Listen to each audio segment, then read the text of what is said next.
Hello, everybody, and welcome back to another episode of the Cup Reviews, brought to you by Cup of Hemlock Theatre. I am your host and co-artistic producer, Mackenzie, and today we are actually going back into a play we have discussed, but a very different production. The last time we discussed this particular piece, it was when we were watching a Stratford production that was done in honor of the late, great Brian Dennehy. And this time, we are doing a National Theatre production from 2017, and the play in question is none other than Shakespeare's Twelfth Night. And this piece was directed by Simon Godwin, and currently it is available on streaming on the National Theatre at Home website until at least February the 9th, 2023. So get it in now. If you miss it, it's okay. I'm sure there's others available online. But, yes, joining me as we dive back into this piece, we have quite a wonderful panel of people who are dressed very exotically, I have to say. First off, we have a new face to the show. He is a wonderful friend of the company. He is the incredible fellow Yorkie, Dewey. Hello, Dewey. Hey, what's up, Matt? Hey, how's it going, buddy boy? Oh, we're doing great. Just killing this lovely Sunday night. Right. And so, Dewey, since you're the newest face on this panel, give us, who are you? Who is Dewey?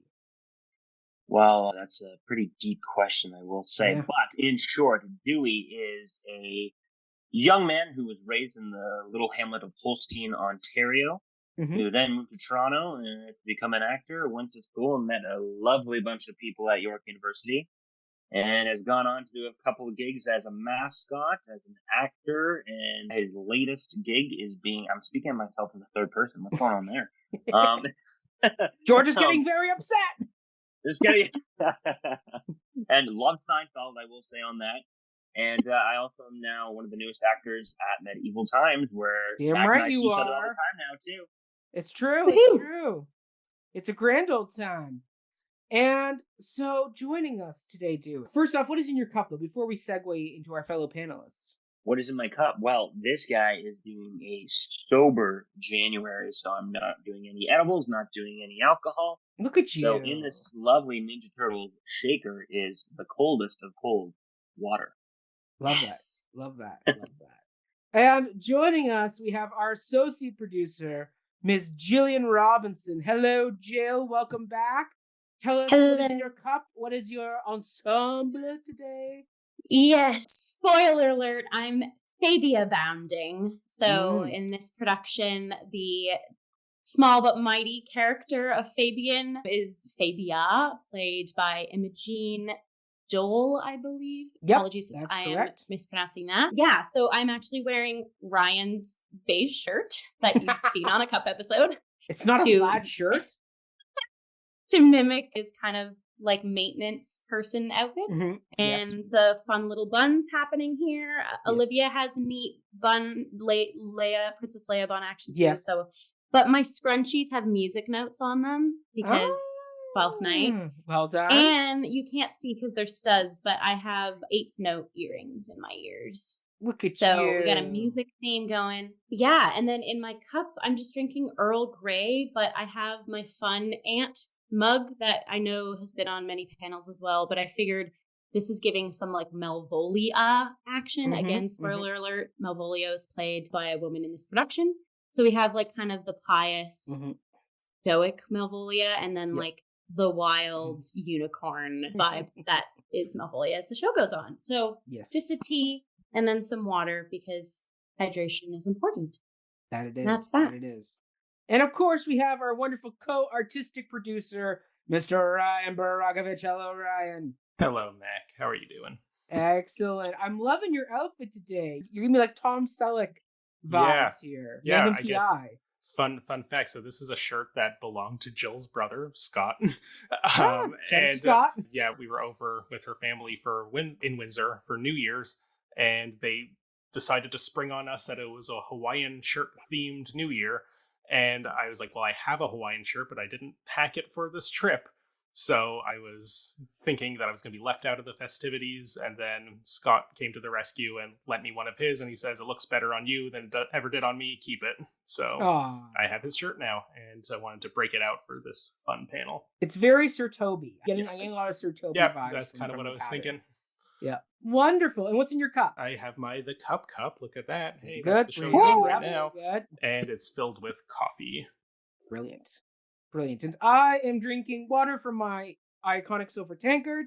And in honor of yellow stockings mixed with black morning, I have my black and yellow and a little bit of blue in here too. So we get some ocean vibes, some water vibes. We'll talk about water in this piece. So I got some black, yellow, and blue going on here. So we're getting all the colors. But let's get into this piece, because this piece has a lot of juicy meat to chew on here. But first off, we're gonna do our classic highlights. So which character do we think was best performed? Dewey, as our honorary new face on the panel, who stood out to you? It's funny, when I first started watching the show and was getting into it, Malvolia wasn't clear to me at first. I was just like, okay, who is this character? I'm like, I'm pretty sure it's Malvolio's line. I'm like, oh, Malvolia, okay, cool. And the more it went on, I'm like, oh man, they're making Malvolia just be so boring and just, plain and just like a bit of a, what's the word? No, I don't know. Narc is that the right word for that? Yeah. Narc. A bit of a stick in the mud. Yeah, I was like, oh, what the hell? I'm like, I don't know how I feel about this. And then the reveal of the yellow stockings, the cross garters. I'm like, this is maybe one of my favorite, what's it called, reinterpretations of the character. I'm like, this is great. So it won me around, and I think that was probably my best performance. Because, what was the actor's name that played Malvolia again? Tamsin Greig? Tamsin Greig, yes. Tamsin Greig? Yeah, so Tamsin Greig, did an amazing job at having such polar opposites within the same character, which I thought that's a humongous feat for any actor. Wonderful. Jill? Yes, I'm nodding my head because, Tamsin Greig was my standout as well. I just think I want to talk about her physicality real quick too, because I think she was really good at, because I'm picking up what you're putting down, Dewey, of like, okay, let's see where they go with this character. They're opening it up, they're calling it Malvolia, so they are going the full female coded version of this character. And I've also seen Tamsin Greig in a lot of other media. I watched the show Belgravia, so she's very stoic and kind of like a high class character in that. So I was really interested to see where her Malvolia would go. And I was instantly, when she started physicalizing her text, even before the comedy started leaching out, I was like, oh, she is a master at physical work. And then she just spoon-fed us comedy as we kind of went on, to the point where the letter scene, which I'll probably mention several times in this review, but was iconic. I think every motion she was doing, and she had the audience in the palm of her hand, she had the characters in the palm of her hand. And it just made, when there was that switch of the really dark inner turmoil that we get from Malvolio traditionally as the character, right? When everyone kind of bullies him and her in this version, it just was a really lovely sink down into, I felt bad, very emotionally drawn down into the muck and mire with her. And so just straight up stand out for me, I guess, so it doesn't become a Tasman party, because I feel like everyone will probably have something lovely to say. Another shout out, I'll just say a micro shout out, Daniel Rigby, who played Sir Andrew Aducheek. I just thought he was so quirky and schlinky. There were dance moves or paused moments or lingering things that he just chose to do. And I'm like, that is a choice that you put into the room as a quirky actor. And it just added a little bit of garnish when we needed it. So 10 out of 10 for Man Bun. Yes. Great Man Bun. Yeah. Yes. Brian?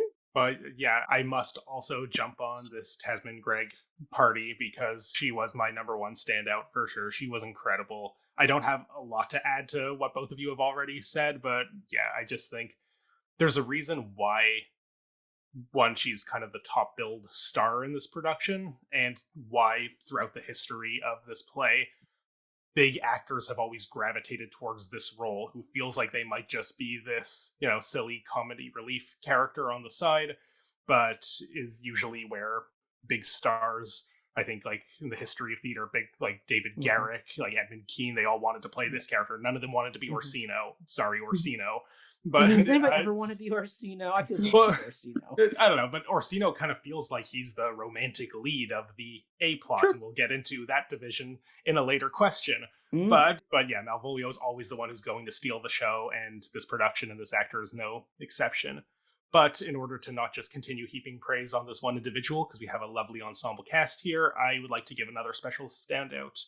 Shout out to Tim McMullen, who played Sir Toby Belch, because I thought he was really fun, and clearly my outfit reflects my enthusiasm for him. But a great snide voice to his Sir Toby that I was like, I feel you could probably like knife someone in an alley if you were pushed. Oh yeah, like there's a darkness to your Sir Toby. That he had more pirate energy than Antonio did. Yeah, and I thought that really served it well. And yeah, one little thing, this isn't like a big sticking point I had with this production, but it's something I'll bring up, is I found that it wasn't always perfectly balanced in the periodness of it all, given that we have a lot of this contemporary set dressing, but people are still speaking in what felt like a very anachronistic way. They weren't necessarily contemporizing their approach to the Shakespearean text.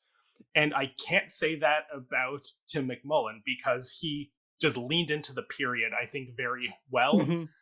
As this, like, and it worked just because he's slurring, he's drunk, he's a braggart, and he was the one who felt so much like he was just living in his own world, and I gravitated towards him every time he was on stage. So well done to him.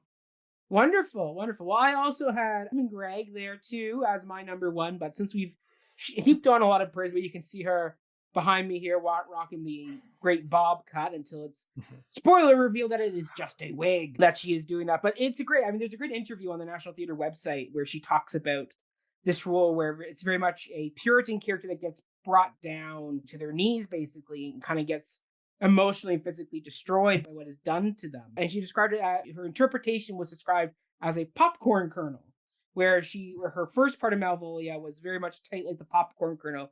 But the minute she thinks that there is some love given to her, it's the fire under the popcorn kernel that just pops open. And I love that. Even and you can't go back to the other way either.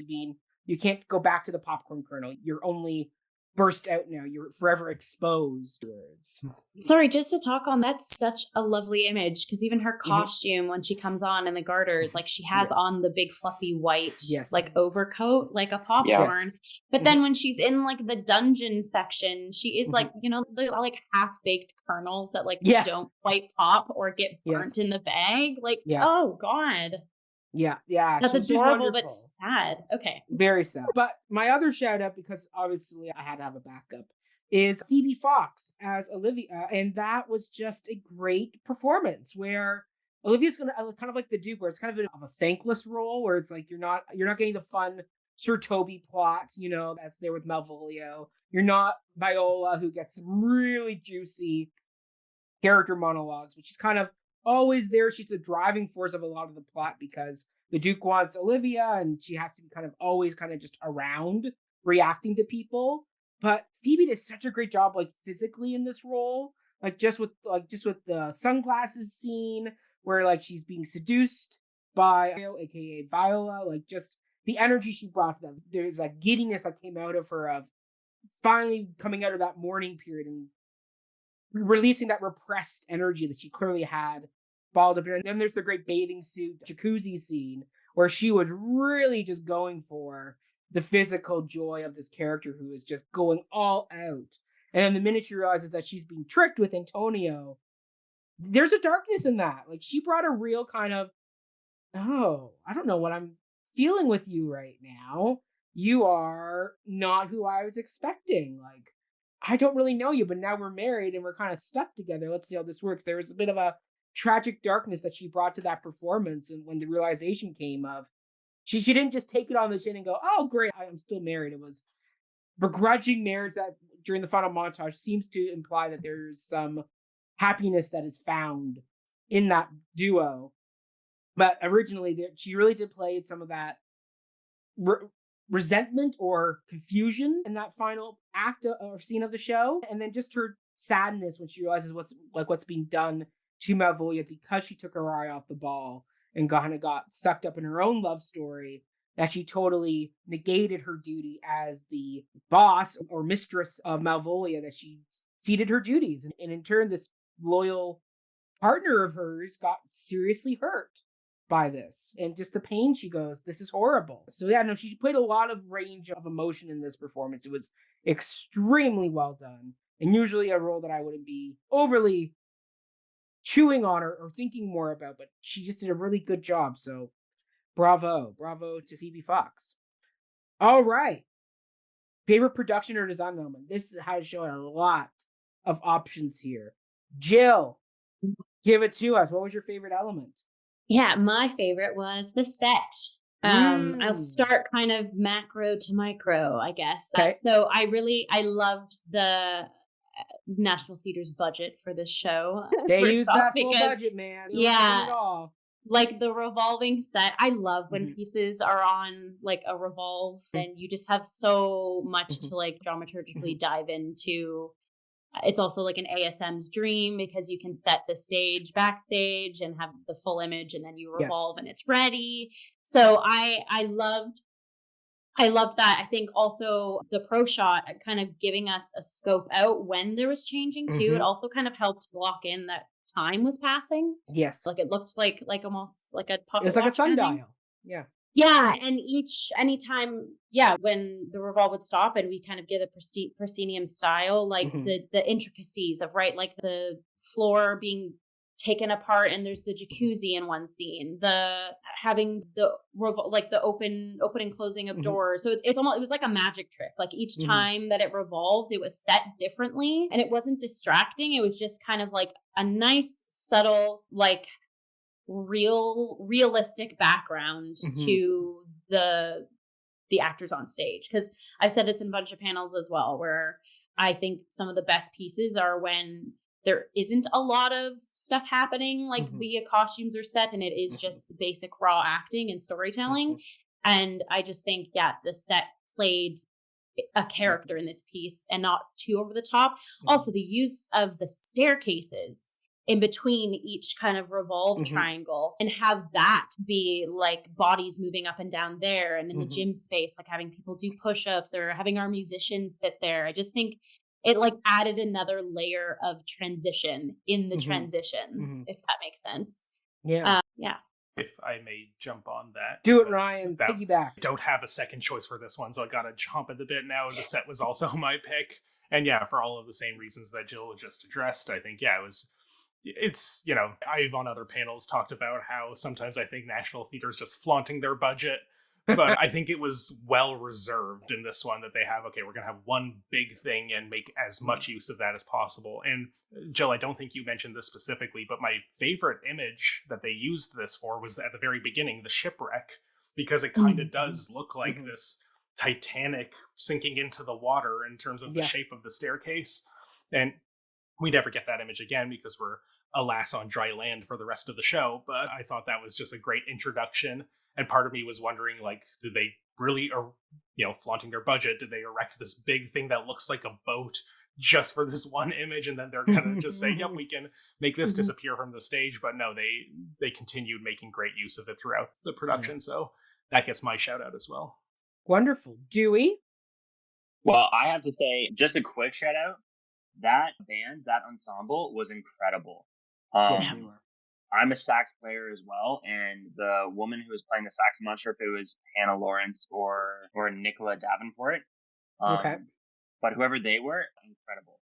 Especially when they did the quick little kind of silent, kind of very calm kind of sax playing, and then just went raunch right after. I thought that was fantastic. That was a great joke. Oh, that was fantastic. But the other thing that, like, the specific part of the set that I actually loved was the inclusion of actual water. And just being an actor, being in theater, like, we all know theater can be at times and how stressful, especially in the moment of a show. To add an element like water, where you need to be dry by the next scene, or you now have a wet costume and you now have to go change and whatever, I always think it's crazy. But I think they pulled it off so incredibly well with the jacuzzi. The jacuzzi scene was fantastic. But special shout out to the scene with the letter with Malvolia and how the fountain just erupted. It's so good. as a The nice little symbolism analogy there. to maybe how, the female and the woman was. So I really liked that. So yeah, huge kudos for having actual water on stage and having that headache be a part of their thing. But also, that band, fuck yeah.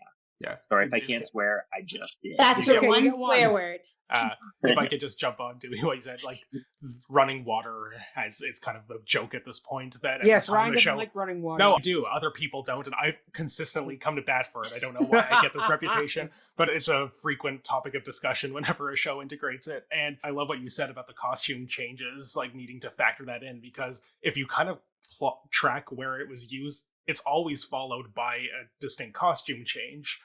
And I had this revelation when I was like, oh my god, Malvolia is getting real wet here. But I'm like, well, I know the play. Next time we see her, she's going to be in the cross-gartered stocking. So it was making very good use of the fact that as long as she can get off stage, strip off the wet costume, we're never going to see that outfit again. So it works really well. Same with the jacuzzi scene, that everyone was dressed specifically for that, and then they'll be in different attire in the next one. So yes, well observed.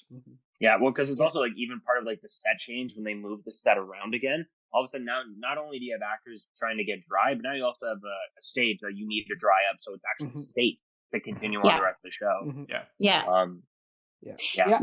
Mac, before you jump in, just while we're in like set and like water land, my brain just did like a whoa, like when Ryan, the image of the set being the boat at the top, that just to start us off. But what's really neat is that then opened us up to what the play stage was, right? Like that first scene, if I'm remembering correctly.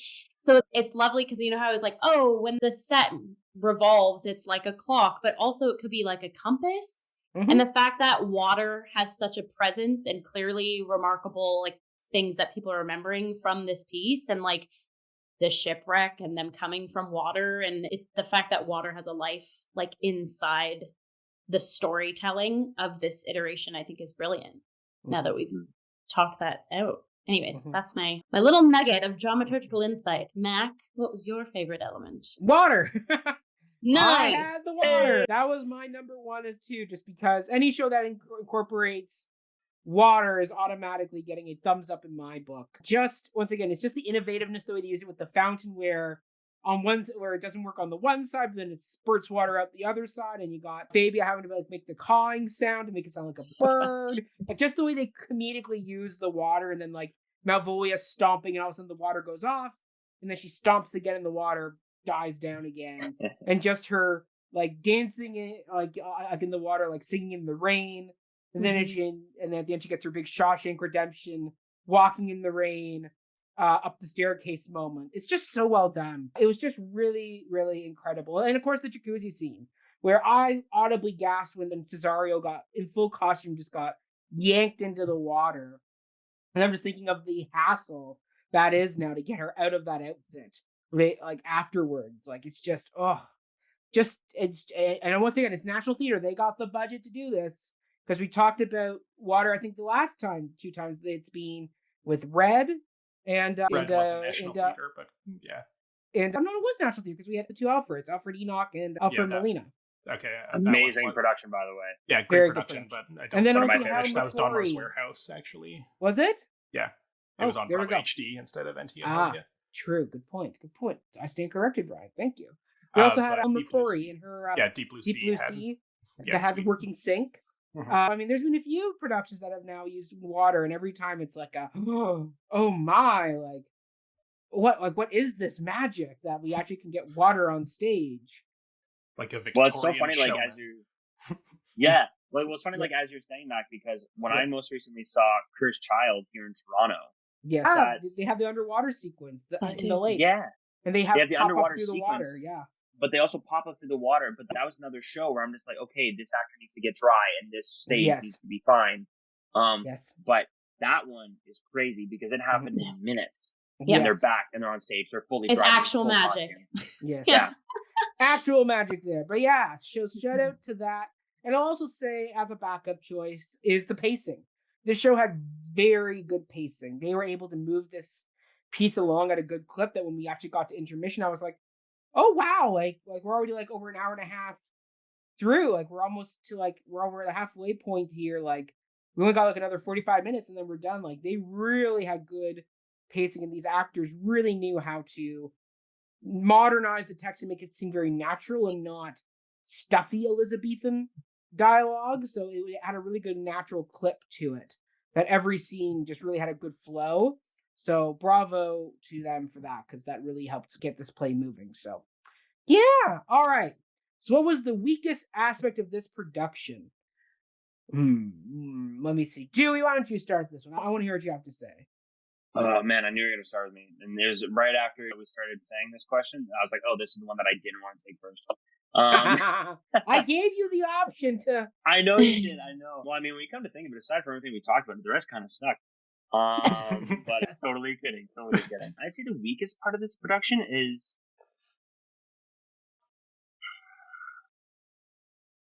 There's nothing to me that stood out. I'm like, this is a weak choice. There's choices that I don't think I would have made, but I don't think anything was really weak, to be quite honest. The thing about the set that I will say, with the turning of the things, with the two kind of like triangles that make the staircase and the ship at the beginning, that brought me, when I first saw that, I wasn't a huge fan.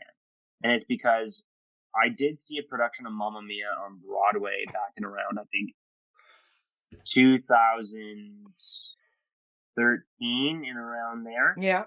And they had such a very simple set that basically anytime they changed the theme, they just rotated the set to the other side. Yeah. It was the Taverna. I know exactly the set you're talking about. Yeah, and I hated it. I was not a fan. I'm like, I don't see anything. I love that show. I didn't enjoy that version of that show. And I was like, all right, now I can't even look at the set to add anything to this show. So whenever I see stuff like that, it instantly brings me back to Mamma Mia, and I'm like, okay, here we go again. As Ryan, yeah, here we go again. And as Ryan said, they got money, so I'm like, okay, so what were the other choices you could have made? But no, the longer the show went on, it justified the reasoning of that stage. I was like, okay, this actually sits well with me. They're doing enough with it. They're using it. Yeah. And it's hiding enough scene changes as well that we don't get to see. So I can see the thought process behind it. So it started off weak for me, but it gained my appreciation. Okay. Yeah. Jill? I have a few things that I would say are the weakest, because I think I stand by Dewey. I think overall this production was very well done, and it wasn't things that I'm like, oh my gosh, we got to talk about this. But there were just some moments and some things that either didn't pack a bigger, like I think it could have packed a bigger punch, or it could have been adapted differently. So yeah, I think it's just a few moments. So first off, I hear what you're saying, Mac, about like they did a really good job of modernizing or going into the period. I think they got there at the very beginning of the piece. I thought the delivery of a lot of lines coming from various actors, but especially, is it Tamara Lawrence who played our Viola? I was taken out because I'm like, okay, we literally just heard like modern heart beeping from a medical room. We see that it's a modern ship, and I just I felt a lot of people were using like heightened Shakespeare-esque way of saying their lines, where I'm like, okay, like we don't have to do that. Like the text is the text, the verse is the verse, but you can say it as like we're watching it in 2023, but like you can say it in a contemporary voice. Yes. But I do think, as we kind of cracked open with Toby's scenes. Once Toby came on, it really changed. Yeah, the actors who were very just fluid into it, I think helped suss out everyone else. And everyone got there. It just was like a bit of a slow start for me. And I agree with you. I sometimes get uncomfortable when I hear like very heightened, like period Resto-esque voices. And then I'm seeing like a Shakespeare drag bar, and I'm like, why are we talking the way we are? But they didn't, at that point, they were in the zone. One other thing I want to mention is I loved the music, like the instruments on stage. I did not like Feste's stuff, and I was very taken out. Yes. Because I know Feste has a lot of music in this piece, and that's part of the mechanics that this character kind of adds.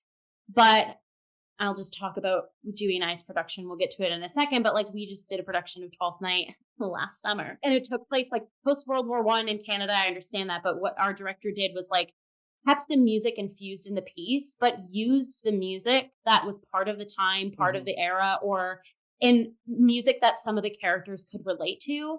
And the one thing I was just hung up about this production is that it used the music that's, it's been a while since I've read the original, but like I would assume most of the music from the OG text.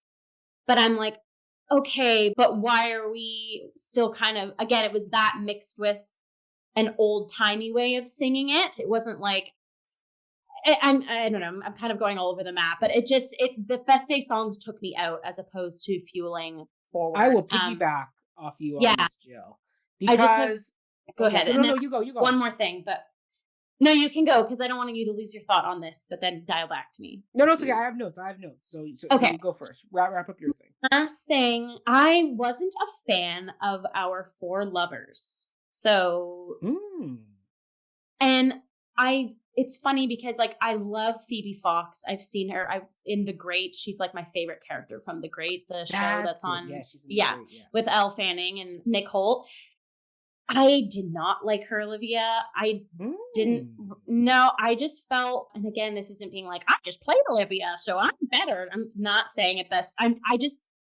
This goes for like Tamara Lawrence and Viola too, and even like our Sebastian and Orsino. I think that their thoughts weren't strung together. Like I didn't feel arcs with our A cast, I guess.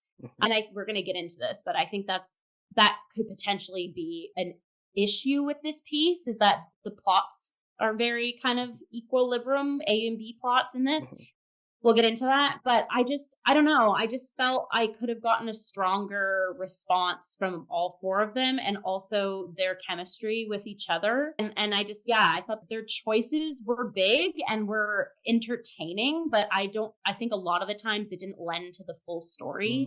And I think the reason why I'm mentioning Phoebe is she's a brilliant actor. I love her work, but with her, Olivia, like, every time she re-entered the space, I thought she was re-falling in love with Mario, and there just wasn't like, but I think the same thing with like Viola and Orsino, like it wasn't, and it's hard, right? Because this piece doesn't really give us the meaty in-between moments of these characters meeting each other on stage.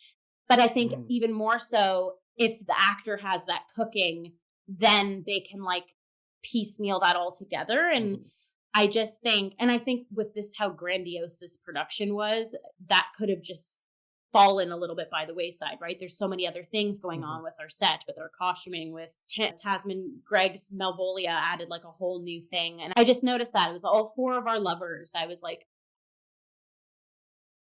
good choices, but not connected, in my opinion.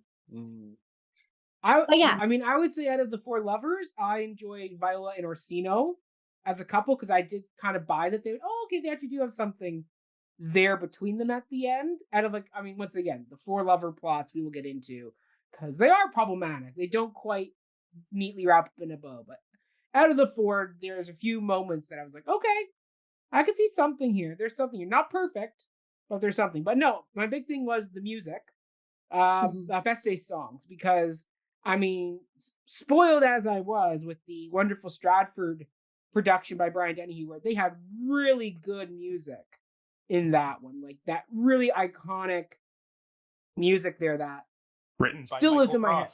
Yes, by Michael Roth. Yes, the wonderful Michael Roth. I mean, I was so disheartened by the Prithee Hold Thy Peace song.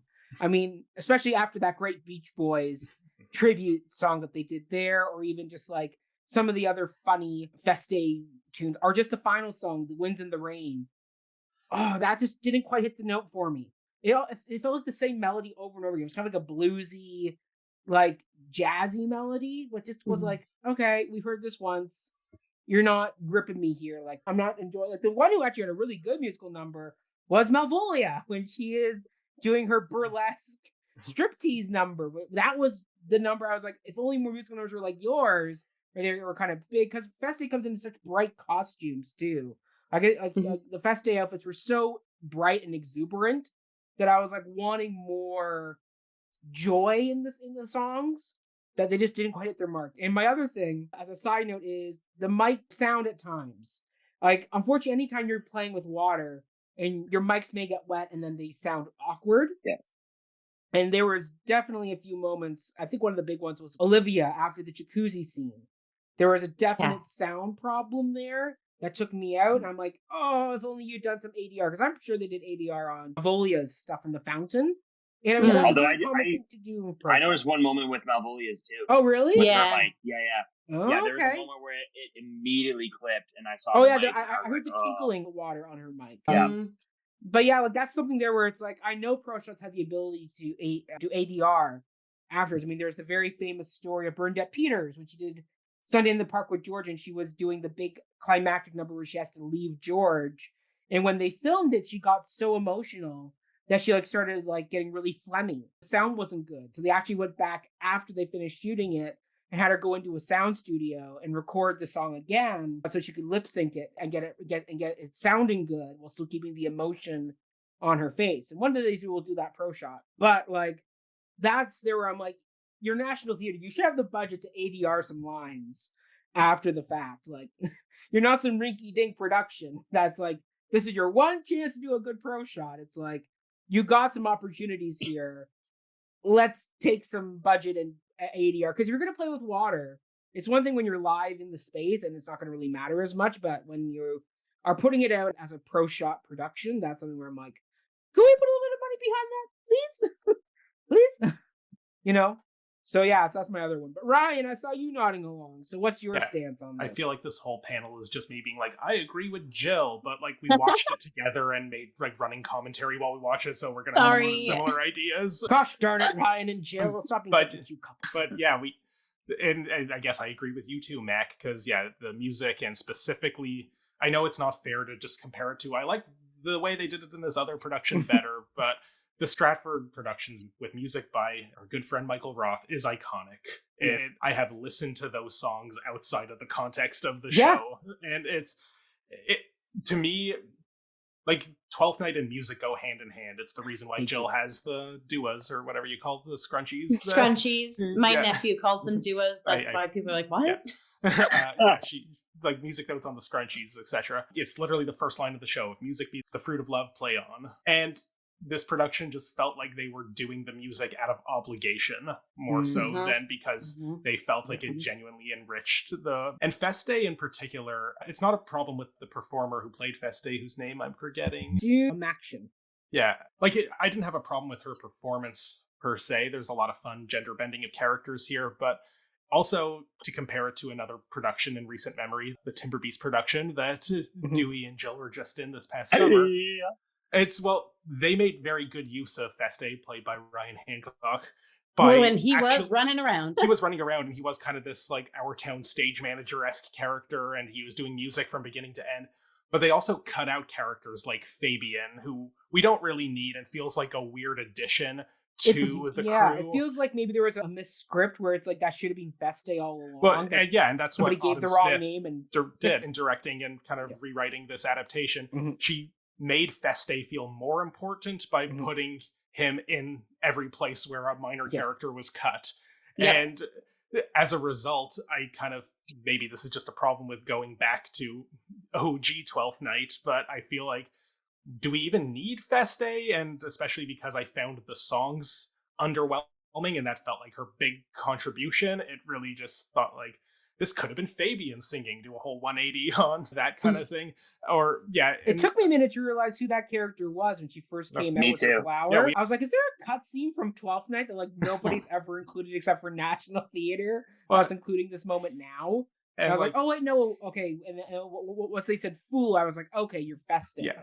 Okay. And well, it's interesting. We're going to talk about gender bending in a hot sec, so I don't need to belabor the point here, but, you know, the Malvolia big thing is the one that's really framed as this production's neat this way, but they've gender bent other characters like Feste, like Fabia, and it doesn't feel like it serves as much. Like, I'm all for anybody can play any role in terms of like gender, race, whatever, you do you. But it really just seemed like the characters, they didn't know what to do with the exception of Malvolio. They're just like, oh, make them female. That's neat. It's something to do. And all these feelings kind of just tie into the whole thing we've already said about the music. But yeah, it just, I've seen two recent productions that both really nailed the music. And as a result, this one fell a little flat in that regard specifically. That's a musical term. Fell a little flat. Ha ha! Hey. Dun, dun. Real All sharp right. of you. Hey! Hey. Well, let's get into the last question of this section. And Ryan, as our resident TA, soon to be Dr. Ryan Borochovitz, professor extraordinaire. But if you were making an adaptation class where you were showing different productions of Twelfth Night, would this make your syllabus, sir? And would you recommend this production? Like, if it was a class on adaptation, no, this isn't interesting enough as an adaptation for me to bother. If I was just doing the, intro theater history and Twelfth Night happens to be the Shakespeare play we're covering, yeah, I would show this. I would sooner show the Stratford one, though, because I just enjoyed that one a little more. And also, in a teaching context, again, we'll talk about the gender bending in just a moment, but that one kept all of the genders more or less, I think, as they are in the original text. So it's more of just a straightforward, look, we're doing this in a contemporary setting with modern dress and fun Beach Boy inspired music, but it's still very much, you can follow along and read the play as it is on the page. Whereas this one, I think the gender bending was used interestingly with Malvolia, and we'll talk about that in a second. But it creates more legwork, but not enough to be interesting as an adaptation of the text that I would program it in an adaptation class. But yeah, this is in the phrasing of the question, would I recommend this production to others? Yes, I think this is a good production of Twelfth Night. If someone's never seen Twelfth Night, I would say, yeah, check this out. Check out the Stratford one too. I like that one a little more, but I like this one just fine. Yes. Wonderful, wonderful. Jill, is this on the recommendation list? So I think it's funny. I'm going to make this joke or this story, and there is another Dewey in the space, but I feel like Dewey from School of Rock right now, when all the kids are lined up and he's like, here, focus on this scene, or focus on this track on this thing. It'll blow the classical music out your butt. His homework, I feel like I would say, watch this production. So if I'm speaking to acting 101 students or high school students or a drama class, an English class, I would say watch the National Theatre at Home, 12th Night, focus on the Malvolia fountain scene. It'll blow the acting chops out your butt, because I think that scene in particular, I would have anybody who's an actor, regardless if you are acting 101 first year student or very well established, watch that scene, because Tasman's, like I said, freedom with her physicality, the entertainment and grasp of the audience, the totally no inhibitions, just making choices and feeling raw, and the use of the water, the use of the letter, and how she plastered it on her chest. I just think that scene alone, I think of and we've reviewed a lot of things on this show, but that is, I looked to Ryan, I was like, if I were to ever teach acting or have a workshop or whatever, I would say watch this scene, because as an actor, I think it is brilliant. Of anybody who needs to just brush off the cobwebs and remember that playing is the essence of every character, and especially when you have a beautiful comic section like this, watch that scene. But other than that, I would say, I'm always of the case, watch any production. I think even if you hate it or leaves with a bad distaste, you still experienced a piece of art. You found nuances that worked or didn't work for you. But I think I do stand by Ryan as well. There's other productions I've seen of this that have been kind of collectively hit the mark better. But again, it's overall, give this a watch, but it wouldn't be my first choice, I guess. Wonderful. Dewey? Well, personally, my first choice to show anyone 12th Night would probably be Timberbeast Productions that we did in the summer. But no, I would actually jump on this same train with Jill about that. As an acting standpoint, yes, study Malvolia, because amazing acting feat that was done. As far as if I'm recommending this, you know what's funny is that I usually promote having not as big companies do Shakespeare if I'm showing people Shakespeare, because I find a lot of bigger companies can sometimes lose the narrative, and they just get caught in being, look at us. Look how pretty we are. Look how good we sound. Look at what I just did. And it loses the point of the play. And I think this one did well. Same thing we were talking about earlier about just justifying the kind of the time period and the medium that we were seeing this show. same thing. I'm not sure if we kind of got there. I'm not sure if it ever really fully understood to me. I'm like, oh, why are we deciding to do it like this? And why are we doing this here and now? That question was not answered to me. So for that reason, I would probably say no, do not watch this. I think there's other productions that do that much better. And also, especially if you're a new person coming to Shakespeare or just have very little Shakespeare experience, like there's a much better entry point where this is just like, oh, this is a Shakespeare show. We did some cool things with it. Yeah, that's what I would say. All right. Love that. Well, I mean, for me, the Stratford production will always have a very special place in my heart because I got to see it on opening night, got to meet Christopher Plummer. Like, it was just a very special... Wasn't even in that production. He wasn't even in that production, but he was there, and I got to meet him at the And it was just a very special performance that I got to enjoy, and it's very hard for that show, for that particular production to ever be topped, because it just fired on so many cylinders. I will say, though, the Malvolia sections of this are extremely well done. So I will echo Jill and Ryan, or Jill and Dewey. I will concur with that as well. You can echo us all. And Ryan gets in there too. But we all say, like, watch the letter scene with Malvolia, or even the scene with Malvolia and Sir Topaz / Feste.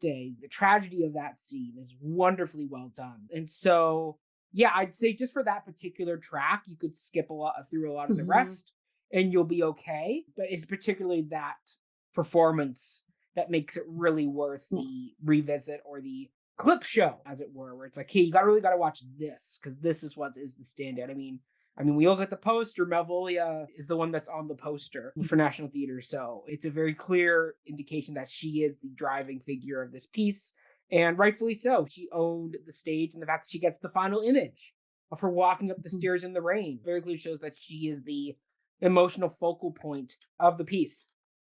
And so, yeah, for her performance, I would say watch the piece just to see the magical work that this performer does. So, yeah, there we go. All right, let's get into some more text-based questions. So, first off, we have this production chose to gender bend the character of Malvolio, turning it into a female Malvolia. How did you feel this decision impacted this piece? Jill, as you've been singing a lot of praises for this performance, I will let you kick this off. Yeah, I think... So here's the thing, and it's kind of picking up something Dewey just said too, of like, why this, why now? I'm a type of person, again, picking up what Ryan said, of like, any gender, any race, play, go at it, like, but if you are changing it, I kind of want to know why, or it doesn't have to be big, it doesn't have to be like the crux of the piece, but just what are some of the advantages of making this character female coded. And I think in particular with Malvolia, and I will talk on Feste and Fabia in just a second too, but I thought it was brilliantly done, like to the point where, because like there is a lot of queer coding that happens in this piece, obviously, and along with a lot of Shakespeare's, but especially with Twelfth Night. And if you aren't going to change the ending, like Timberbeast rightfully did, in my opinion, I do like that there is one of our bigger characters who is noticeably queer coded. So to have that be Malvolio as Malvolia, even though I think they could have left the name as Malvolio, Ryan and I kind of side chatted about this.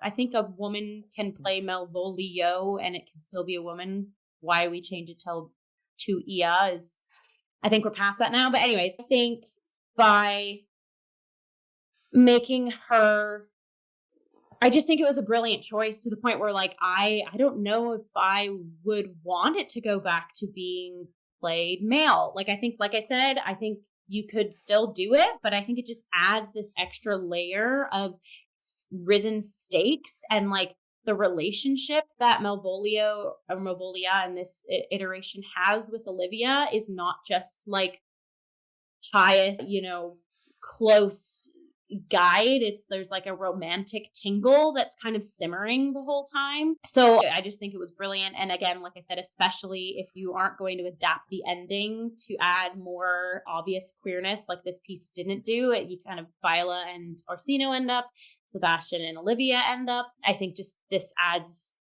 the higher stakes and a kind of wrench to the other plots. But then on the kind of, I guess, because we've mentioned it in this chat already, of Fabia and Feste, also gender bending, making them women. It's kind of frustrating that they did that, because I think Greg's interpretation of Malvolia packed such a big punch of being like female coded that I'm kind of standing by what Ryan's like of, oh, okay, we're just gonna have Fabia and Feste be women, but why? Like, if there's such an obvious reason and like plot plummeting, or not plummeting, plot catalyst that Malvolia is doing, and the fact that she is a woman is doing, what are those other characters who are normally male and now they're female? What are they doing?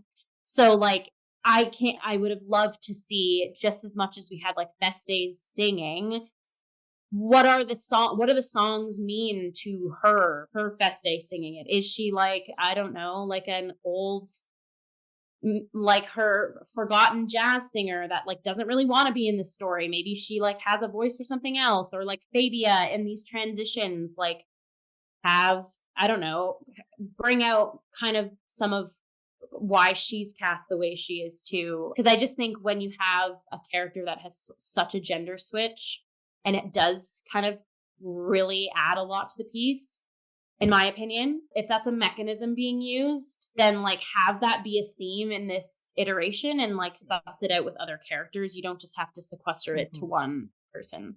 I feel like I'm really rambly, but I think it definitely impacted the piece in a positive way.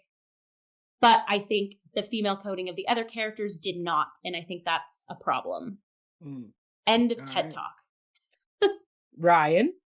Yeah, like, I have very mixed feelings about this conceptually. Obviously, in practice, I think the performance is amazing. It's the standout piece of this whole production. And as I said, I think, yeah, when it comes to Shakespeare, anyone can play any role. And I think the great boon of having this here is that it actually goes back to something, Jill, that I think you said all the way back when we did our review of Stratford's Love's Labour's Lost, which was more female clowns. And I completely agree with that. I think it's weird that so many of the clown roles in Shakespeare are all men, and we can show off ladies being funny, and I think that's exactly what makes this performance shine so much. That said, I have just a conceptual gripe with how, and I think this goes back to something else Jill, you said about, we'll get to the ending in a later question, but how by keeping the ending as it was, this is our only outwardly queer character, plus Antonio, which they don't seem to do a lot with Antonio here, which I think is also a problem that we can unpack in a little bit too. But yeah, the fact that on one hand, it feels oddly progressive that we have characters like Maria in this production, and Toby and Sir Andrew, who are like, yes, we are going to prank this person by tricking her into thinking that her love for this woman is requited. And they don't really bat an eye at the fact that, like, aha, this is a person who is a lesbian, maybe closeted, maybe out. It's hard to kind of say. But when we get to the end, it kind of struck me as they're kind of taunting her for being gay by putting this impossible romance in front of her nose. And then the ending, I was kind of hoping it would end with, oh, maybe Olivia and Malvolio will get together at the end. Maybe that would be a big subversion that would vindicate Malvolia, that you weren't wrong for believing that this was possible. And you know what? This is someone who's been pining after a woman over this entire play. Olivia has been pining after a woman for this entire play, so maybe she could very easily be like, oh, the real person I should have loved is right in front of me all along. I think that would have been neat. That might have been something more interesting you could have done with this, but the fact that we basically have these characters pulling this prank on the one lesbian they know, and never having the play address that's kind of what's happening. They're acting as if they live in this kind of post-closet world where we're just pulling a prank on anyone and anyone, or everyone and anyone. But it seems very targeted at her on sexual grounds or romantic grounds, which I think is curious. Mm-hmm. And yeah, I feel a little icky about that. And I don't know. I think the production could have done more to try to either address that, maybe make anti-queer hate crimes part of the themes. That would maybe fit a bit more into the why here, why now that Dewey were discussing before, if we leaned into that, but it seemed like an oversight at best and just, ignorance at the optics of what they were portraying at worst. Jill, do you want to jump on? If I can just talk please. to that, Ryan, too, because I totally agree. I was near the end of the show, I was like, oh my God, Olivia and Malvolia are going to end up together. And I honestly think if that would have happened, it would have reified the discrepancies I had with Phoebe's interpretation of Olivia, because she did operate in those extreme responses and visceral and kind of coming exploding and not really knowing herself or her vibes. And then it was at the end with the letter exchange when Malvolia is like, read this letter you wrote to me. I was sitting on the edge of my seat. I thought they were going to be like, oh my goodness, everything's going to click in and she's going to end up with Malvolia. It's going to be this pull the rug out from under you. This is their adaptation. But then it didn't. And and I think part of the reason why they didn't is because at that point she's already married to Sebastian. But I think it would have been neat even if that was the case, if they carried it that far, and then her being like, "No, I made a mistake. I'm sorry. We got to stop this right now." And I don't know. That's I think that's a lot of rewriting. Well, no, it's not. But it's actually not. But Autumn, who directed the Timber Beast production and wrote the adaptation of that, did something very clever by cutting out the marriage of Sebastian and Olivia, because that created the freedom for nothing's locked in, no contracts have been signed, and therefore we can play with the ending. But by the time we got to the marriage, I'm like, okay, this is going to end exactly how it always ends, because that legal wrinkle is what forces us into, oh, isn't it great that you married this person and now everything works out, heteronormativity restored. But and Autumn also did something very interesting as well of moving the resurgence of Malvolio's letter earlier in the plot, which is just great because Mac, I know you complimented the pacing earlier, but something that it's again a gripe I have with this play is that having that happen after we've already seen Sebastian come, the twins reunited, the coupling is all sorted out, and here's Malvolio's letter. It just kills the pace of the climax, in my opinion, of, oh, right, this is a loose thread that we forgot to deal with, whereas Autumn did a great job of moving that earlier, so we've already dealt with that, and then the reunion happens, which I thought was just brilliant.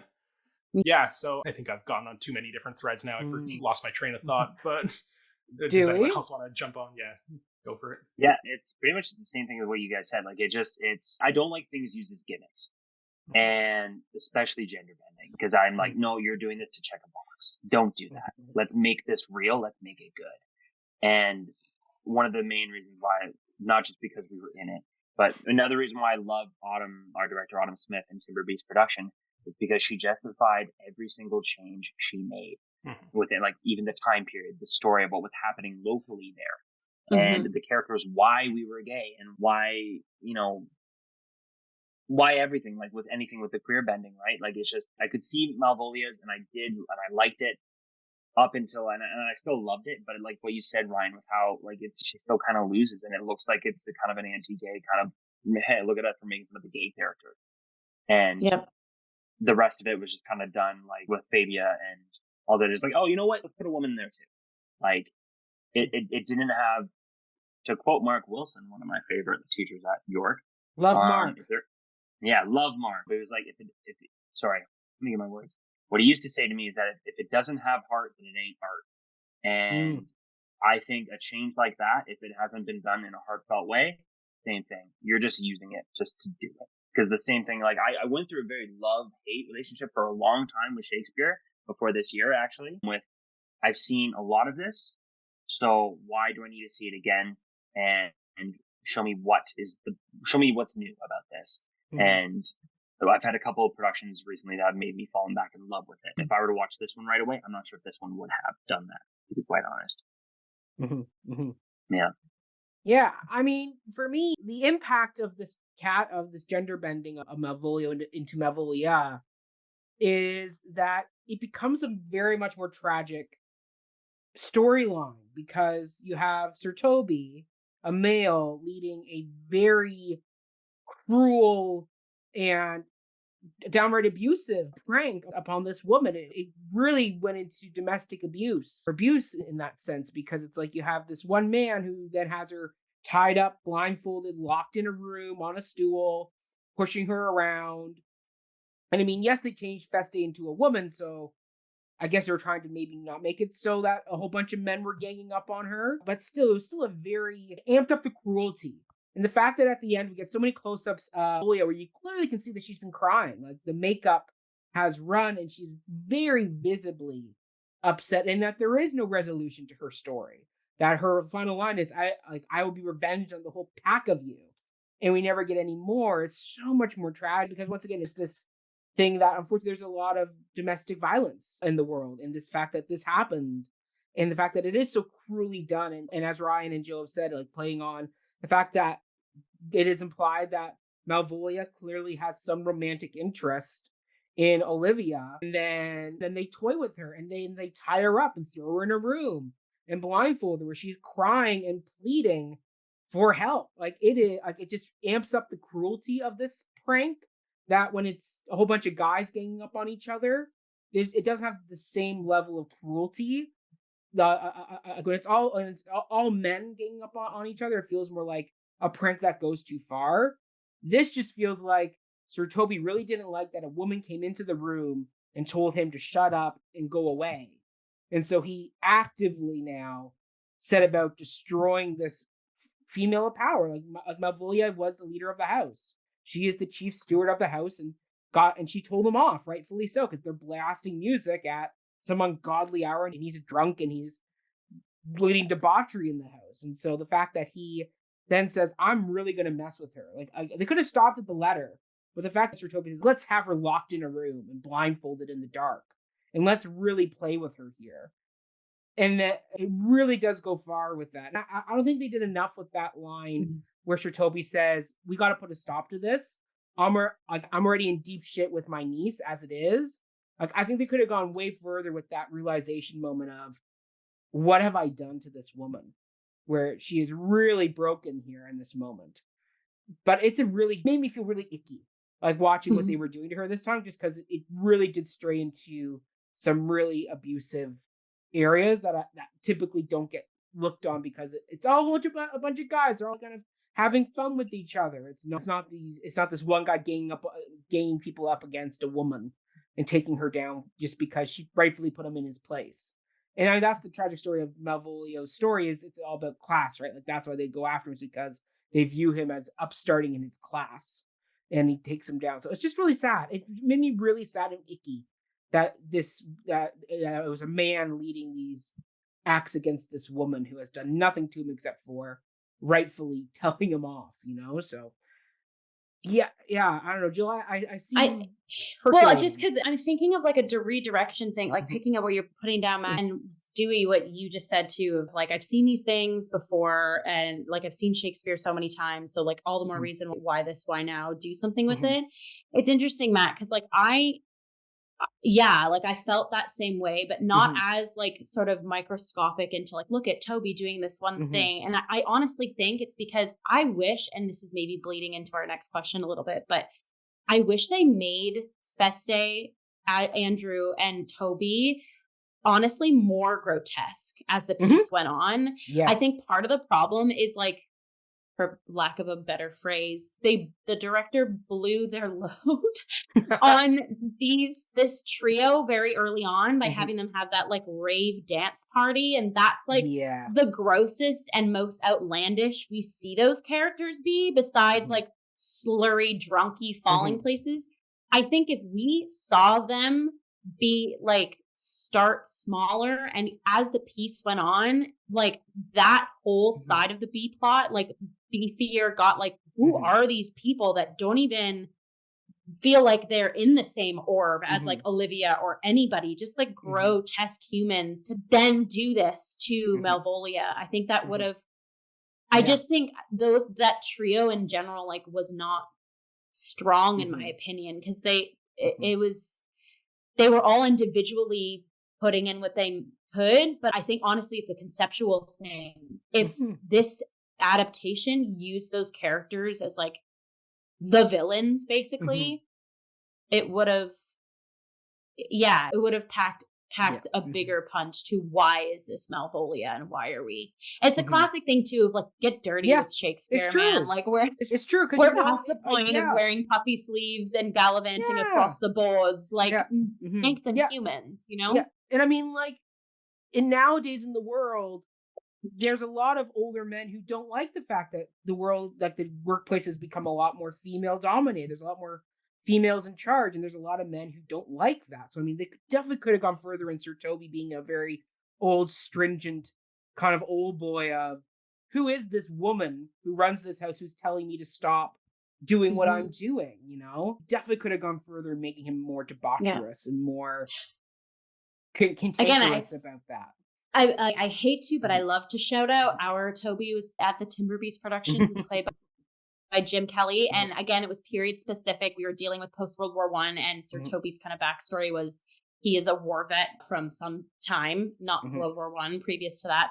And the alcoholism mechanism for that Toby made him kind of go down PTSD moments and be very outwardly aggressive, even to Mariah. Yeah, even to Mariah, those he loves close. And it was those moments of like, this isn't just a comical, you know, debauchery character gal. Like, no. If you get on his bad side, like, you might get knocked. Slugged. Like, you know? Yeah. And yeah, it's just doing side characters frivolously just to move the plot along. It doesn't work anymore. Well, let's get into the next question because we are sitting a long time in this, and I'm sure we'll come back to this concept too.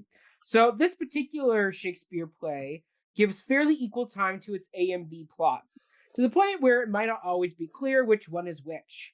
What are your thoughts about the relationship between these two plot lines? Ryan, I will let you start this one. I feel we also kind of covered this a bit in our last time. The inspiration was taken from the... There's only so many questions you could ask about a play. True.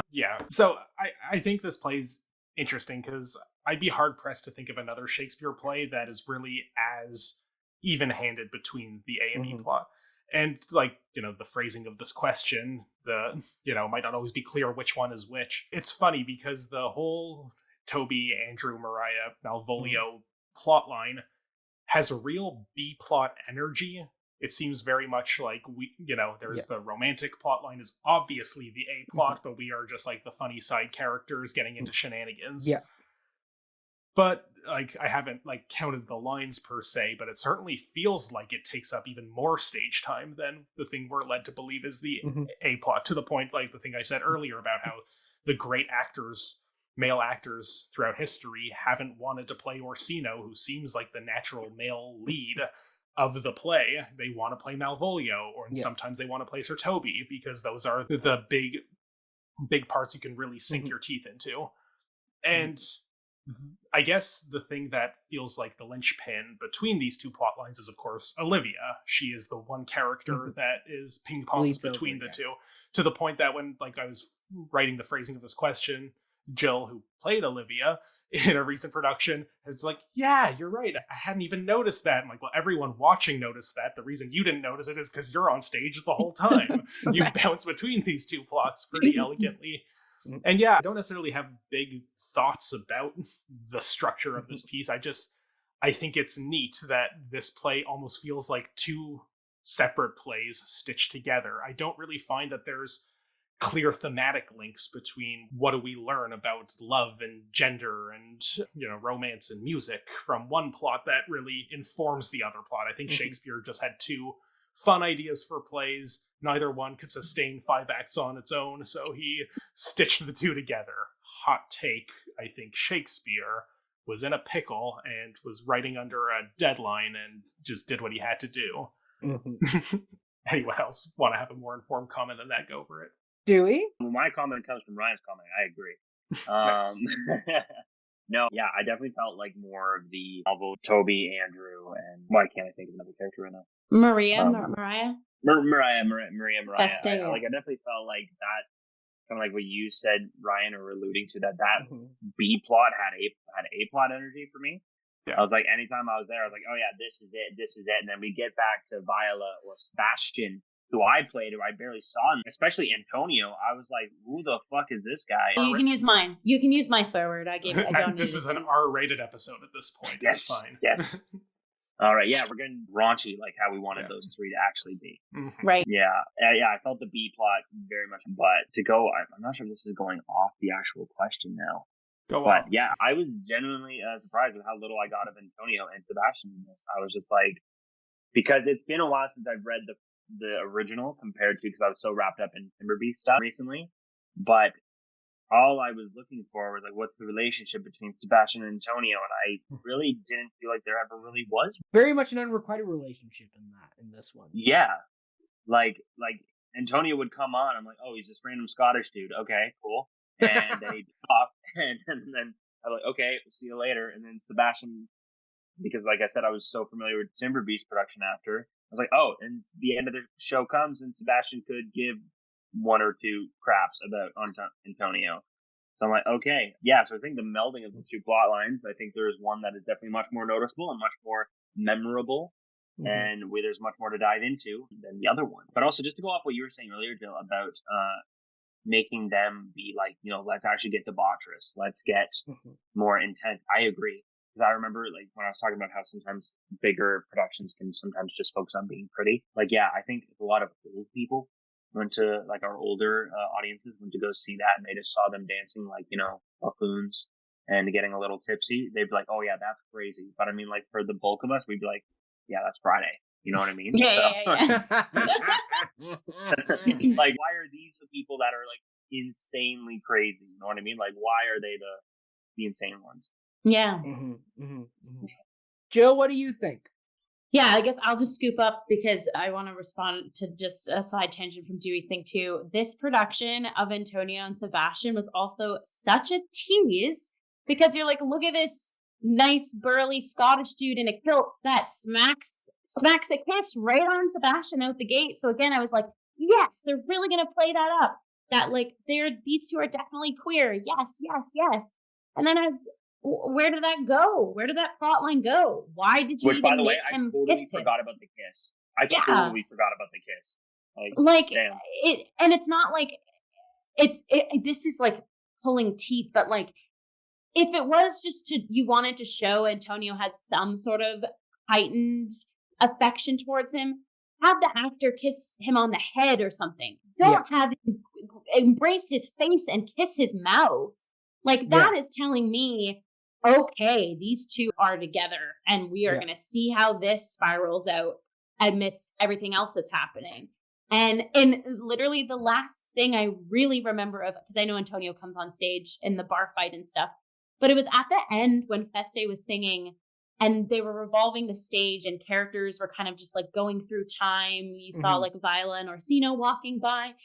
You just kind of saw Antonio just walk the boards to and I'm like, what? Why? What is? You're not doing anything with.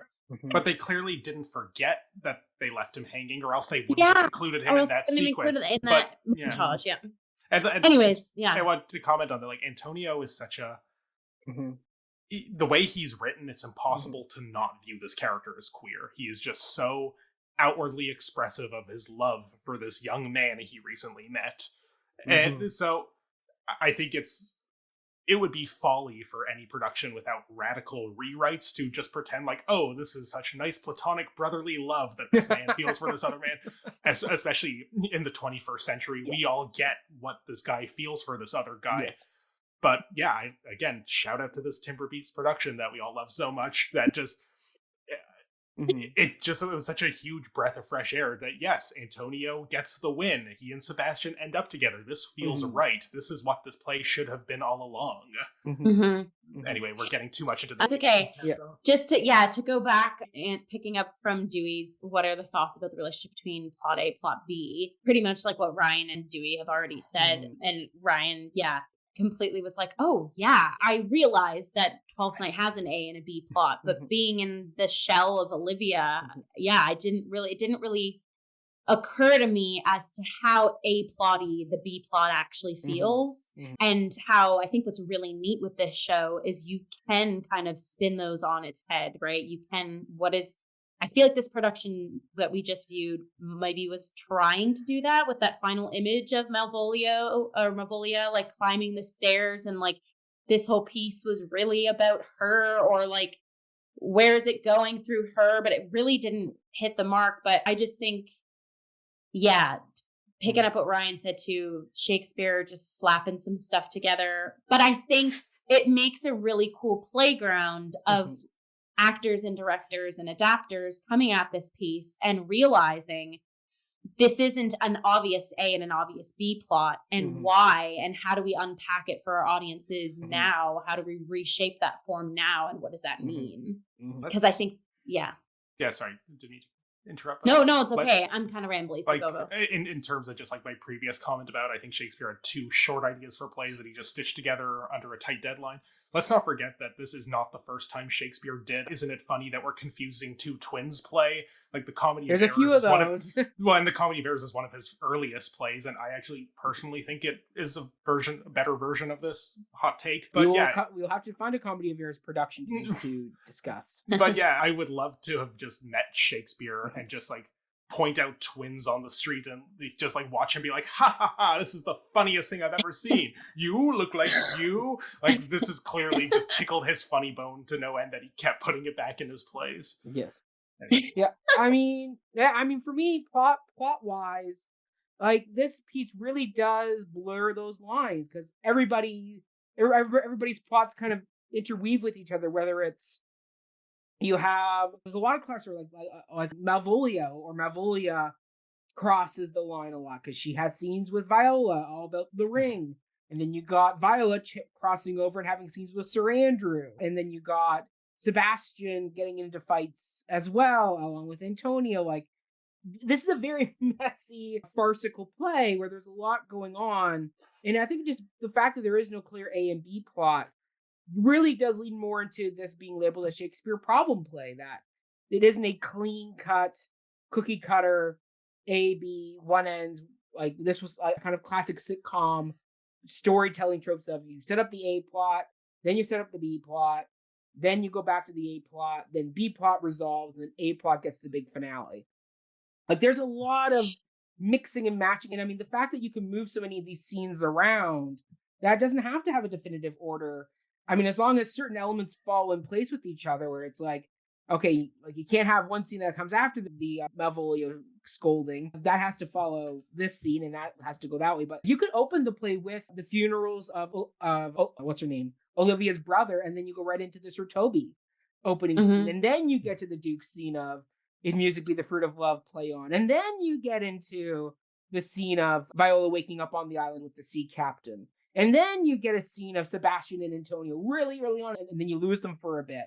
You know, like, you can move a lot of these scenes around, and as long as you kind of follow the basic plot outline, and everybody kind of ends up where they got to end up at the end, you can really kind of rework this in your own way, depending on how you want to pull focus.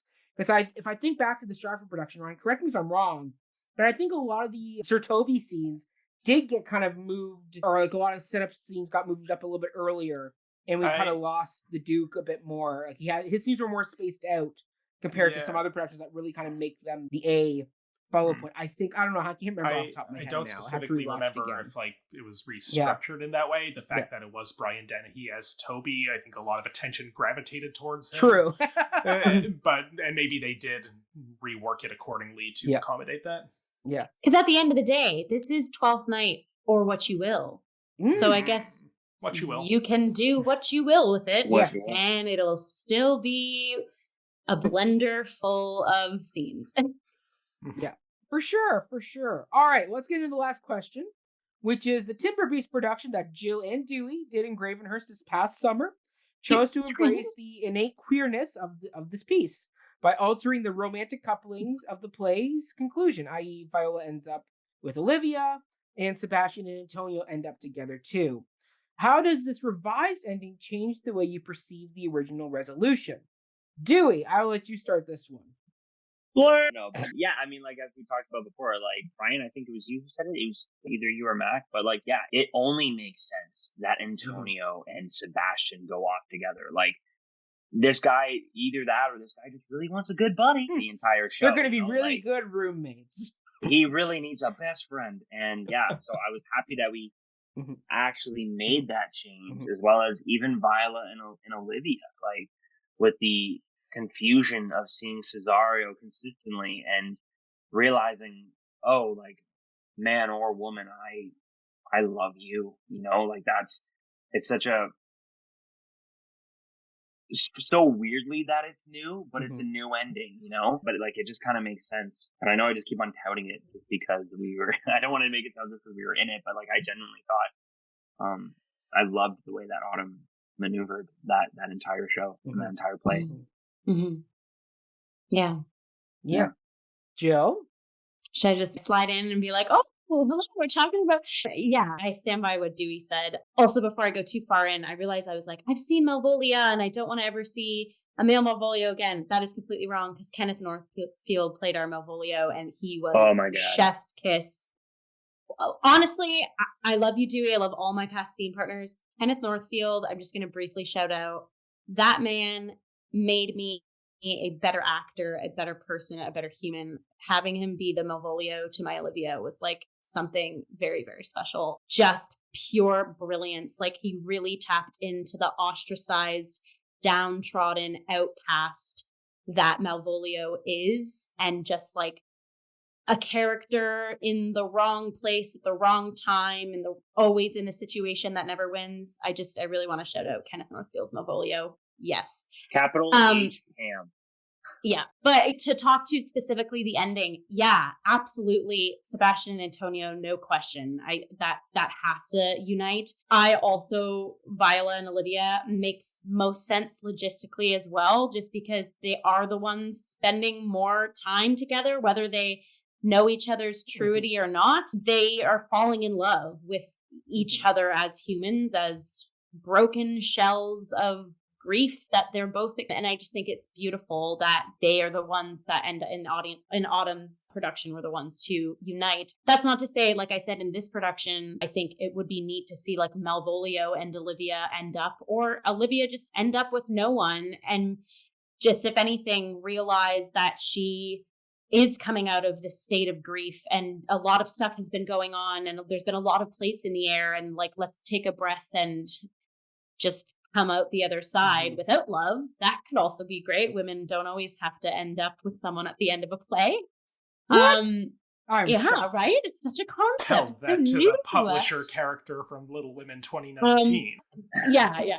But I think too, like watching this production, like I've already expressed my things of, not only did I think the lovers in this past production weren't strong enough for me, but also if you are going to resolve the play the original way, they're kind of back up against the wall. There's really not much they can do with the OG text in a contemporary setting. So it makes the ending so awkward. And even I know, like Ryan and I were chatting about, they dramaturgically made the choice, Orsino in this production we're talking about, had a 40th birthday. Orsino was 40 because the balloons in the birthday party scene said 40. And Tamara Lawrence playing Viola looks very, very young, like maybe 20s. Mid-20s, maybe, but could even suffice to be younger. And like, that was just, it kind of was like uncomfortable. I guess like love is love regardless of age, but like there just was like again, it's like already it's such an awkward unity of Orsino and Viola from the original text, but then also to play them so different in age, and it just did not land. Whereas I feel like if you do shake up the ending with people like Sebastian and Antonio, and either leaving Olivia single, or Olivia and Viola ending up, or Olivia and Malvolio, or whatever, it's the classic thing of like, okay, we have this text that doesn't really hit the mark. How do we mold it into what we want to do with it? Yeah. Because I think it's like I said, the actors have nowhere to go with that, or they do. It's just a lot of background and homework work to justify why. I think that's another reason where I feel like I subtly shit on Phoebe Fox's Olivia, but the more we're talking this out, like with the original ending in place, like there is a lot of more homework that Olivia has to do to like end up with the person she ends up with. Like in the original text, I feel like she gets a very short end of the stick. It's like, okay, not only is the person that you were loving is disguised as a boy, so bam, that's out of question, but now you're marrying her brother who you just met, and your person who's really close with you is like, there's a prank that's happened. Like, it's just, but if you kind of take time to form, similar to what Autumn did, of like, okay, that's why I'm so attracted to Cesario, who is actually a female, because I am into women, and this weird feeling of why is this man different than all the other men? It's because Olivia has like a coming out moment, basically, with that ending. Anyways, I'm going on a little tangent. I'm gonna popcorn it to either Mackenzie or Ryan. Ryan, I'll let you do that, and I'll wrap it up. I already made my position on this pretty clear, but Shakespeare wrote the original ending, I think, to appease a less tolerant time. That you have all of these characters, it's a comedy, it has to end with a wedding. Queer weddings are not legal in this time, so we've gotta just, make sure, oh, isn't it funny that she's in love with her, not realizing that it's him, and again, has a twin, funniest thing ever. She should marry the twin. That feels like the obvious answer so that we can restore heteronormativity at the end. And, oh, Viola, you've been in Orsino's service. He's been pining after this person who he shares 0 scene time with until the very end. Doesn't it make more sense for you two to be together? And you're actually female, so we can actually have this happen. Like, if anything, it's not, like, messy. It's a little too clean. It's just, now that we've had our laughs at the queerness that's happened on stage, everybody pair up with the gender-appropriate person closest to them, and there you go. We have ended a comedy successfully. Having seen the Timber Beast production, which, again, I wasn't in it, so I'm allowed to toot its horn more so than you two are. I never want to see another version with the original ending, and unfortunately, this National Theatre production got the brunt end of the stick by being a version with the original ending that I saw after the Timber Beast production. Because, yeah, it feels so right. And Jill, I think you even told me that, and correct me if I'm misremembering this, but like high school girls came up to you after the show and said, this makes so much more sense. This is what we were hoping for when we read it in English class. And it was all of the employees at the tea shop when they all came that one night. And she was like, oh, this makes so much sense. Good. And like, my thinking is, and like, I get not everybody's going to come to this conclusion of this is how the play should end. I think it takes a queer artist like Autumn to really just laser focus on it and be like, yes, this is the better version of this. But now that I've seen it, I never want to not see it. And if Shakespeare wrote the original version to appease a less tolerant time, I feel like by continuing to do the original version, we are playing into the hands of the people still living today who would like our time to be less tolerant than it is. We can plant the flag in the year of our Lord 2023, it is right now, at time of speaking, and say, yes, these people are very gay for each other, and we can just let them be that way. End rant. Snaps. Snaps. Yeah, so, I mean, for me, it's always been the what if Shakespeare wrote a different ending that paired off the people the way they should be paired off, or the way that it's implied they should be paired off, and then Autumn Smith, the brilliant Autumn Smith, gave us that recognized ending. And for me, I'm like, terrific. I love it. I mean, she even gives Malvolio a bit of a happier send-off because Olivia gives him some land, I think is what she wrote in there as an alternative ending. Yeah. So I mean, I think Timber Beast really does provide a less problematic, happier ending compared to Shakespeare's less resolved finale. So, I mean, coming away from it, I like that I now have 2 options that one can go with. One that leaves the audience on a bit of a, is there more note, with like the Shakespeare with Malvolio storming off and I'll be revenged on the whole pack of you, and you're left wondering, are these couplings going to actually work? Or then you have the wonderful Autumn Smith reconceived ending, which is Malvolio gets some type of restitution for his troubles. Olivia, Viola get their proper partnership.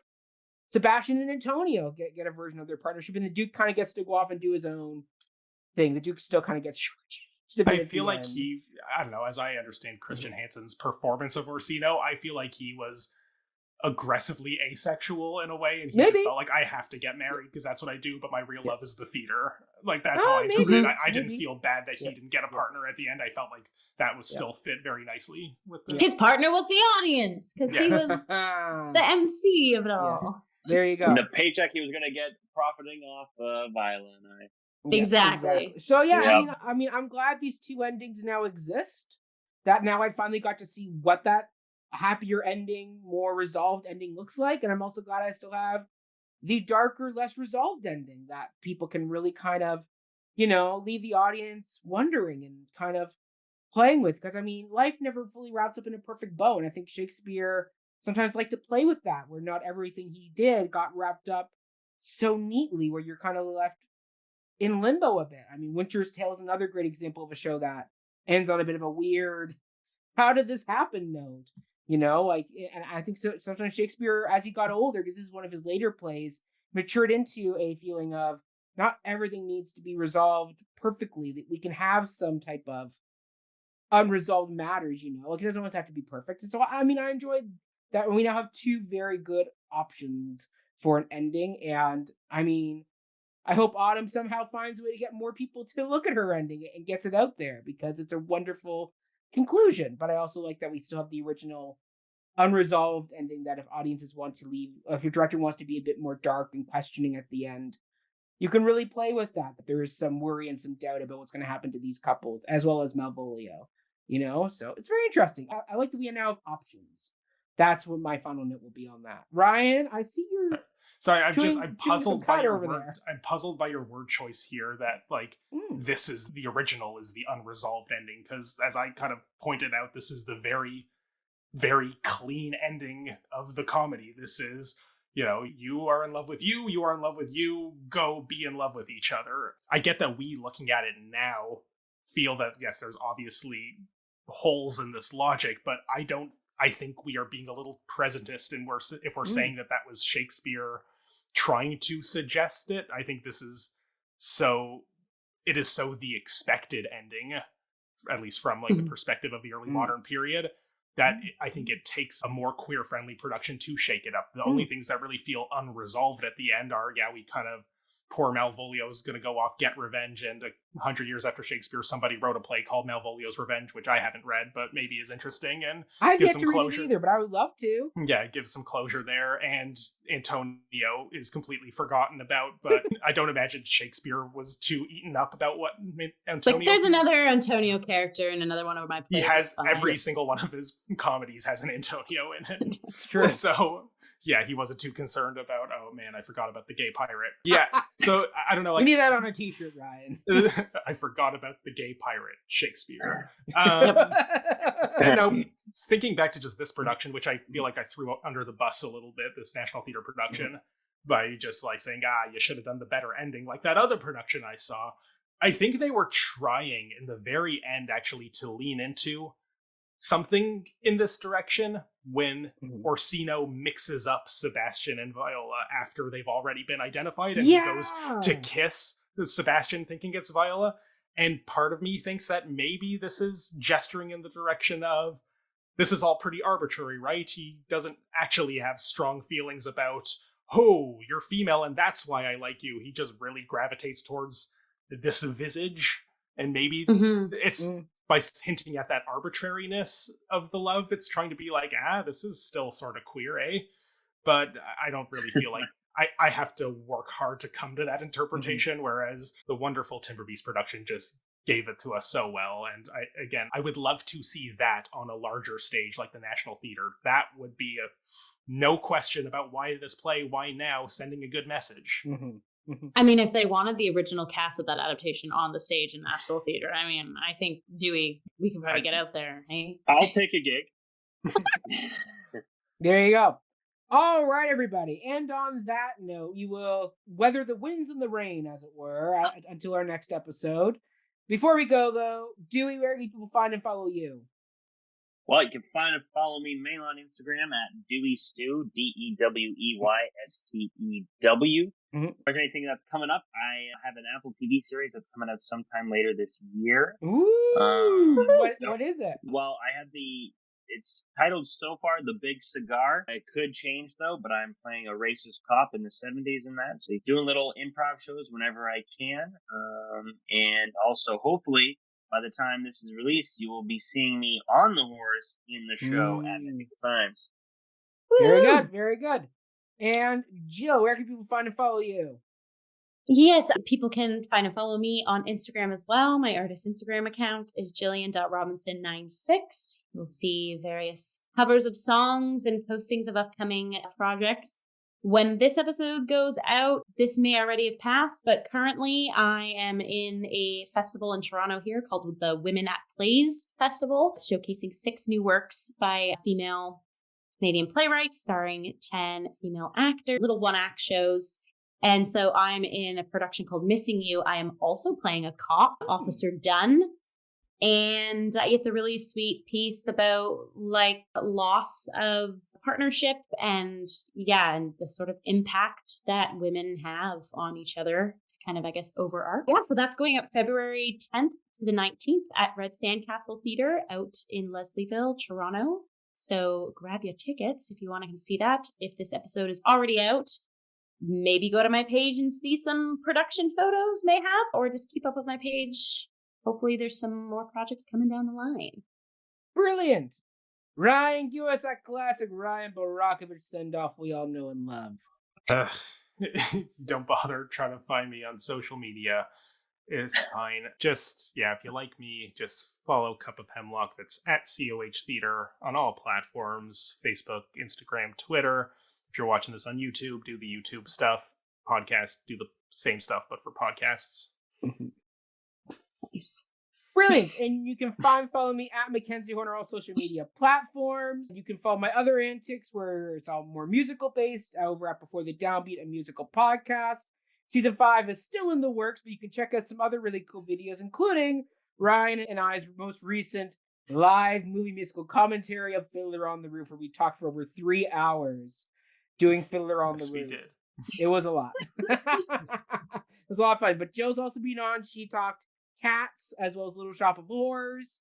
And you'll have to come on at some point and talk about a musical too. I'm ready. Okay. There we go. But until then, everybody, stay healthy, stay safe, and until next time, have a great day. Thanks.